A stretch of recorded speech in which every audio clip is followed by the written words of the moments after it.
श्रद्धांजलि देने डीएसपी साहब मौके पर पहुंचे हैं। बातचीत कर लेते हैं। सर, क्या कुछ कहना चाहेंगे? आज श्रद्धांजलि दी जा रही है और कैंडल मार्च भी निकाला गया। हाँ, कैंडल मार्च भी निकाला जा रहा है।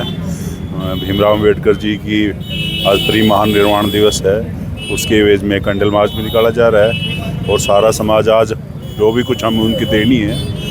तो आज आप इन बड़े पदों पर जो बैठे हैं, शिक्षा के दम पर बैठे हैं, तो कितनी भूमिका मानते हैं बाबा साहब के उस संविधान? कितनी नहीं, सारी भूमिका ही बाबा साहब की है जी। तो तमाम अनुयायियों को क्या कुछ कहना चाहेंगे? सबके लिए यही है, जैसे भीमराव जी ने आदेश दिया था, संगठित रहो, शिक्षित करो और संघर्ष करो, वही उनका मूल मंत्र था और वही है।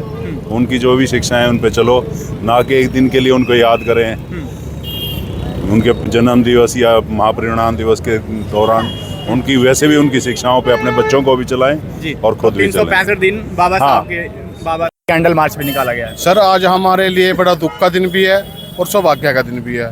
दुख का दिन तो ये है कि आज के दिन बाबा साहब की पुण्यतिथि है और आज के दिन ही बाबा साहब का स्वर्गवास हुआ था।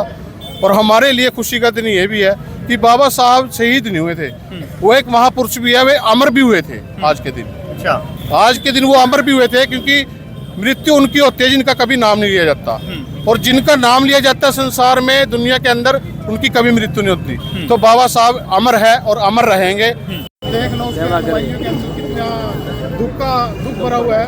आज ये दुख कि बाबा साहब आज के दिन परमात्मा को प्यारे हो गए थे, उनके चरणों में लीन हो गए थे। लेकिन मैं ये तो यही कहूँगा कि बाबा साहब अमर है और आज भी सभी की जुबानों पे बाबा साहब का नाम है, डॉक्टर भीमराव अम्बेडकर का, क्योंकि उनकी वजह से ही संविधान की रचना हुई थी और संविधान से ही देश चला है और संविधान से ही चलेगा। तो उनके बच्चों को क्या कुछ कहेंगे? तो एक ही बात, तीन नारे थे, संघर्ष करो, संगठित रहो, शिक्षित बनो। क्योंकि शिक्षा वो श्रेणी का दूध है जो पिएगा वो दहाड़ेगा। क्योंकि शिक्षा प्राप्त करेंगे, बाबा साहब का एक ही सपना था कि मेरे बच्चे पढ़ लिख करके इतना आगे बढ़े कि जहाँ तक मैं इस कारवां को छोड़ के जा रहा हूँ, इसको कभी पीछे मत आने देना। इसको आगे, अगर आगे लेके जा सकते हो तो पीछे मत आने देना। तो आज उसी में सभी लगे हुए हैं कि ये बाबा साहब का आगे बढ़े, पीछे में। बहुत बहुत धन्यवाद। तो हमारे साथ जो प्रधान जी मौजूद हैं, उनसे बातचीत कर लेते हैं। सर, चौधरी भी काफ़ी यहाँ पर इकट्ठे हुए हैं, क्या कुछ कहना चाहेंगे आज? हम तो बाबा साहब की मतलब 24 घंटे याद रखते हैं जी। जो इनको पढ़ेगा वो आगे बढ़ेगा। अब कैथल में देख लो, हमारे दो तो अफसर हैं, पूरा मान सम्मान करते हैं समाज की, और पूरी जितनी भी समाज है, सारा समाज इकट्ठा हुआ है और बाबा साहब की श्रद्धांजलि देने के लिए आए हैं। और जैसे साहब ने कहा है, बाबा साहब को संगठित रहो, संघर्ष करो, ये बाबा साहब का नारा है। संविधान अब तो संविधान है। जब बाबा साहब पढ़े थे ना, जब वो आरक्षण नहीं था, लोग कहते हैं आरक्षण का फायदा उठा रहे हैं लोग। बाबा साहब ने तो अपने दम पे पढ़े हैं, अपने दम पे काबिलियत पैदा किया है, और पूरे हिंदुस्तान के अंदर कोई ऐसा आदमी नहीं था जो संविधान लिख सके। बाबा साहब ऐसे आदमी थे जिन्होंने 32 डिग्रियां और सबसे ज़्यादा पढ़े लिखे, एक डॉक्टर ऑफ साइंस का डिप्लोमा है, एक बाबा साहब ने पास करा, एक वो अपने राष्ट्रपति थे, उन्होंने पास करा है। बाकी हिंदुस्तान में आज तक पास नहीं कर सका कोई। हमारा दलित समाज उनके रास्ते में चलेगा और आगे बढ़ता चला जाएगा। धन्यवाद। राणा साहब से बातचीत कर लेते हैं। आपने वाइट कॉलर जॉब भी किए हैं और बड़े पदों पर भी हैं, तो कहीं ना कहीं बाबा साहब के जो संविधान के द्वारा दिए गए अधिकार हैं, उनकी भूमिका है, तो क्या कुछ कहना चाहेंगे? आपको जीवन को भी उन्होंने बदला। उन्होंने सबसे बड़ा, पहली बात तो आज बहुत ही चंद रोज दिन बाद आता है तो मन को बड़ा आघात पहुँचता है। और एक ठहराव सा हो जाता है पूरे शरीर के अंदर और पूरी दुनिया के अंदर हो जाता है।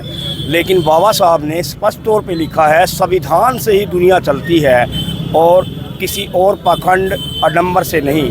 बाबा साहब ने स्वयं लिखा है कि कभी फुर्सत मिले तो पढ़ना मुझे, मैं तुम्हारी बेमिसाल उलझनों का समाधान हूँ, मैं भारत का संविधान हूँ। संविधान में नारी को सबसे फेमिनिस्ट मूवमेंट के अंदर जो बाबा साहब ने अधिकार उनको दिलाए हैं, आप बड़े हैरान होंगे कि 1927 में कोर्ट के इंटरफेरेंस से अंदर स्विट्जरलैंड को राइट टू वोट महिलाओं को मिला था और मैटरनिटी लीव का जो सबसे बड़ा अधिकार अमेरिका के अंदर मिला।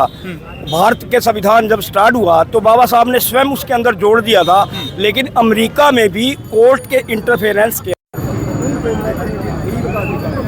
बाबा साहब न केवल दलितों के लिए थे, उनके नाम को मिटाना चाहते थे, वो ओबीसी के नेता थे, वो महिलाओं के लिए उन्होंने काम किया, उन्होंने लेबर लॉ लाकर मजदूरों के लिए काम किया। और बाबा साहब ही नहीं थे, चार पत्रकार निकालते थे, अखबार निकालते थे, लेकिन बाबा साहब को अखबार के रूप में संपादक के रूप में नहीं पढ़ाया इस देश ने। इस देश को ये बताना चाहिए। तो उन ताकतों को क्या कुछ कहना चाहेंगे जो संविधान विरोधी गतिविधियाँ करते हैं? न मंदिर में, न मस्जिद में, न मंदिर में, न मस्जिद में, ना वीराने में रखी है, तेरी तस्वीर मेरे दिल के आशियाने में रखी है।